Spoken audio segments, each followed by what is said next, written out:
Anak-anak yang membuat gaduh di masjid memang tidak selayaknya untuk dibiarkan. Mereka harus diarahkan, diberikan pendidikan, dan yang paling bertanggung jawab atas itu semua adalah para orang tua. Tetapi penanganan dengan cara mengusir mereka itu bukanlah solusi yang bijak.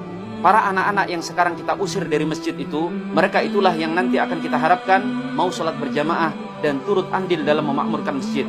Bahkan di pundak mereka lah kita titipkan amanah Islam ini, yang mana ternyata bapak-bapak mereka tidak mampu menunaikan itu dengan baik. Lalu bagaimana mungkin mereka nanti menjadi generasi yang mencintai masjid jika kenangan masa kecil mereka tentang rumahnya Allah adalah kebengisan dan pengusiran? Hendaknya setiap kita harus lebih bersabar dalam menangani anak-anak tersebut, karena sungguh ributnya mereka di masjid masih jauh lebih baik daripada diamnya mereka di tempat maksiat.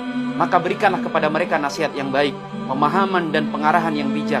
Tidakkah kita ingat bahwa masa kecil kita juga tak ubahnya dengan mereka?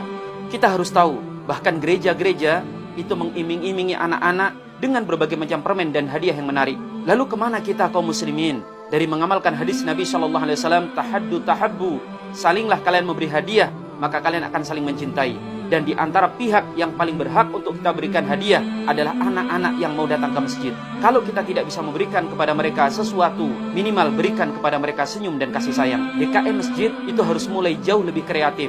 Dana yang masuk di bulan Ramadan, cobalah sebagian dialokasikan untuk pengamanan anak-anak yang ada di masjid. Jangan setiap ada dana umat yang kita lakukan urusannya hanya tentang bermegah-megah dalam membangun bangunan fisik. Mulai pikirkanlah solusi, memberikan hadiah yang menarik. Siapa yang datang ke masjid dan kemudian tidak ribut, maka akan diberikan hadiah sepeda. Kalau perlu gantung hadiahnya besar-besar. Umumkan setiap pekan atau minimal di akhir Ramadan.